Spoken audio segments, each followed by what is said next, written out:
வணக்கத்துடன் pepper and salt அரசியல் என்கின்ற இந்த வலையொலியில் உங்களை சந்திப்பதில் உண்மையிலே நான் பெருமகிழ்ச்சி அடைகின்றேன்.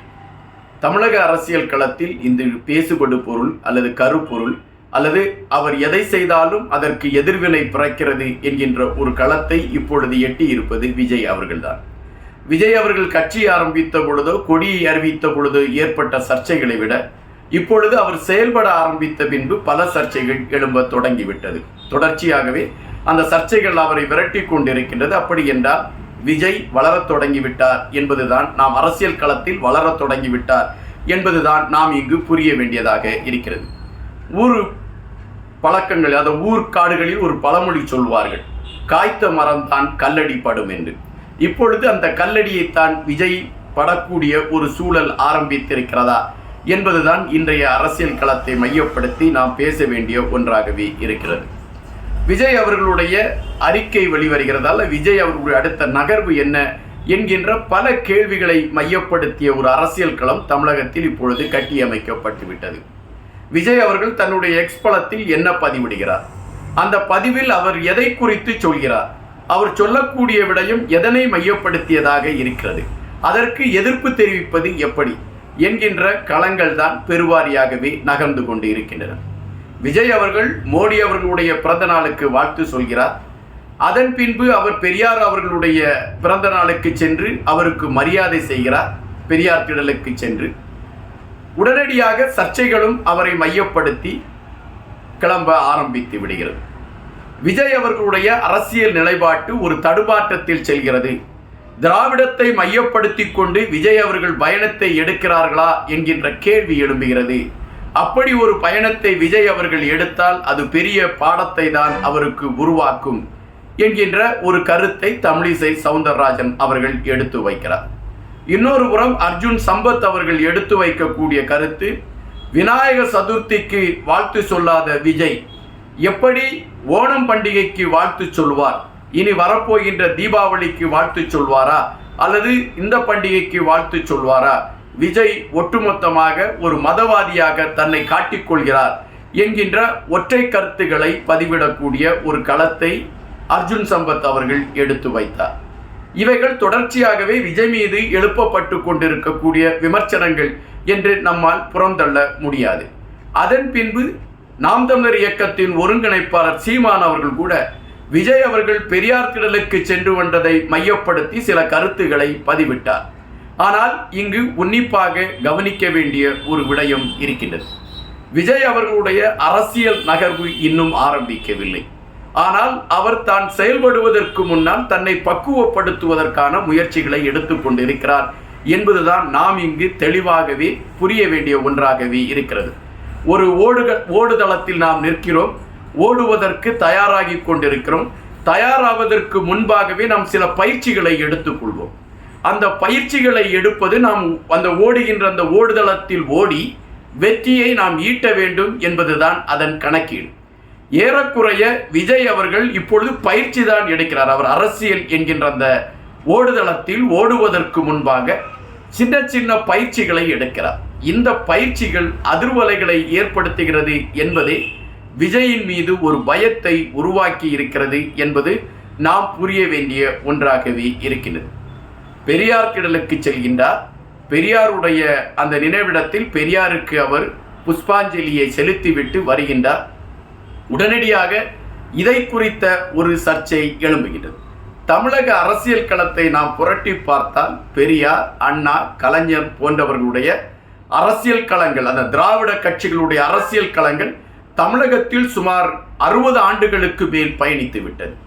இந்த 60 ஆண்டுகள் திராவிடத்தை மையப்படுத்திய ஒரு அரசியல் களம் தான் பயணித்துக் கொண்டு இருக்கிறது. இந்த அரசியல் களத்தில் இருந்து ஒரு மாற்று சக்தியை உருவாக்க வேண்டும் என்கின்ற கணக்கீட்டில் தமிழ் தேசியத்தை மையப்படுத்தி நாம் தமிழர் இயக்கத்தின் சீமான் அவர்கள் எடுத்து வைத்த கருத்துகளுக்கு இளைஞர்களிடம் கிடைத்திருக்கக்கூடிய செல்வாக்கும், இளைஞர்கள் அதை நோக்கி நகரக்கூடிய ஒன்றும் தமிழ் தேசியத்திற்கான ஒரு வளர்ச்சியாக பார்க்கப்படுகின்றது. ஆனால் விஜயை பொறுத்த மட்டில் தான் அரசியல் களத்திற்குள் இறங்குகின்ற இந்த சூழலில் தன்னை சார்ந்து இருக்கக்கூடிய அல்லது தான் சார்ந்து தன் பின்னால் பயணிக்கக்கூடிய இளைஞர்கள் பலரும் ஒரு குறிப்பிட்ட ஒரு கோட்பாட்டுக்குள் பயணிக்கக்கூடியவர்களா என்கின்ற விடயத்தில் கேள்விகள் இருக்கிறது. அவர்கள் பல தளங்களில் இருந்தவர்கள் இப்பொழுது விஜயின் கட்சி தொடங்கப்பட்டவுடன் ரசிகர்களாக இருந்தவர்கள் இப்பொழுது கட்சி தொண்டர்களாக மாறி இருக்கிறார்கள். அவர்களுக்கான அரசியல் பயிற்சி கொடுக்க வேண்டும் என்றால் இந்த மண்ணில் அரசியல் எந்தெந்த களங்களில் இருந்து வந்தது என்பதை அவர்களுக்கு கற்றுக் கொடுக்க வேண்டும். அந்த கற்றுக் கொடுத்தலுக்கு பின்புதான் தான் சார்ந்த அரசியலை எடுத்து வைக்க முடியும். எனவேதான் விஜய் அவர்கள் காமராஜ் அவர்களுடைய பிறந்த நாளை மையப்படுத்திய விடயங்களுக்கு அவர் முன்னுரிமை கொடுத்ததும், அம்பேத்கர் அவர்களுடைய பிறந்த நாளுக்கு அவர் முன்னுரிமை கொடுத்ததும், இப்பொழுது பெரியார் அவர்களுடைய பிறந்த நாளுக்கு முன்னுரிமை கொடுத்ததும் ஏறக்குறைய அதற்கான பயிற்சியை தான் அவர் இப்பொழுது கொடுக்க ஆரம்பித்திருக்கின்றார். அரசியல் களம் என்பது இந்த தமிழக மண்ணில் இந்த கட்சிகள் ஆண்டிருக்கின்றன. இந்த கட்சிகளுடைய முன்னோடிகள் எப்படி இருந்தார்கள், அவர்கள் எதனை மையப்படுத்தி இந்த அரசியல் களத்தை எடுத்து கொண்டு வந்தார்கள், தமிழ் தேசியம் எதனை மையப்படுத்தி கொண்டு பயணிக்கிறது, அதன் பின்னால் இருக்கக்கூடிய செயல்பாடுகள் என்ன, இவைகள் அனைத்தையுமே தன்னுடைய தொண்டர்கள் கற்றுணர்ந்தால்தான் தான் சார்ந்த ஒரு அரசியல் களத்தை அவர்களால் கொண்டு செல்வதற்கு முடியும் என்பதை மனதில் வைத்து கொண்டுதான் அவருடைய அரசியல் பயணம் ஆரம்பிக்கப்பட்டிருக்கிறது என்று அவரை சார்ந்தவர்கள் கருத்துக்களை பதிவிடுகிறார்கள். விஜய் அவர்களுடைய ஒவ்வொரு நகர்வுகளும், அதாவது மாநாடை மையப்படுத்திய செய்திகள் பரபரப்பை கூட்டிக் கொண்டிருந்த வேளையில் மாநாடு பின்தள்ளப்படுகிறது. இந்த மாநாடு பின்தள்ளப்பட்டவுடன் விஜய் கட்சிக்கு என்ன களம் இருக்கிறது பேசுபடு பொருளாக மாறுவதற்கு என்கின்ற கேள்வி எழுகின்ற பொழுது, அரசியல் சார்ந்த பயிற்சிகளை என்னுடைய தொண்டர்களுக்கு நான் கொடுப்பதற்கு ஒரு களப்பணியை நான் இப்பொழுது தொடங்க இருக்கிறேன். அவைகள் பேசுபடு பொருளாக மாறும். அப்படி பேசுபடு பொருளாக மாறுகின்ற நேரத்தில் எதற்காக பெரியார் அவர்களுடைய திடலுக்கு விஜய் சென்றதற்கு விமர்சனம் வந்தது என்கின்ற கேள்வியை என்னுடைய கட்சியின் தொண்டர்கள் எடுக்கின்ற பொழுது அந்த திராவிட அரசியல் களம் எப்படி இருந்தது என்று கற்றுக்கொள்வார்கள். அதுபோல நாம் அந்த தமிழர் அரசியல் களம் எப்படி இருந்தது என்று கற்றுக்கொள்வார்கள். அப்படி கற்றுக்கொள்கின்ற பட்சத்தில் அவர்களை மையப்படுத்திய அரசியல் களத்திற்கு தயாராவார்கள் என்கின்ற அடிப்படையில் தான் விஜய் அவர்களுடைய ஒவ்வொரு நகர்வுகளும் இருக்கிறது என்பதை அவர் சார்ந்தவர்கள் தொடர்ச்சியாகவே இப்பொழுது எடுத்து வைக்க ஆரம்பித்துக் கொண்டு இருக்கின்றார்கள். இந்த சூழலில் விஜய் அவர்கள் இங்கு போய் விடுவாரா அங்கு போய் விடுவாரா என்று பயத்தில் தேசிய கட்சிகள் ஒரு பயத்தை காட்டுகின்ற விடயத்தின் பின்னணியில் அவர்களுக்கு விஜய் மீது இருக்கக்கூடிய ஒரு அச்சம் என்பதை நாம் தெளிவாகவே புரிந்து கொள்ள வேண்டியதாக இருக்கின்றது.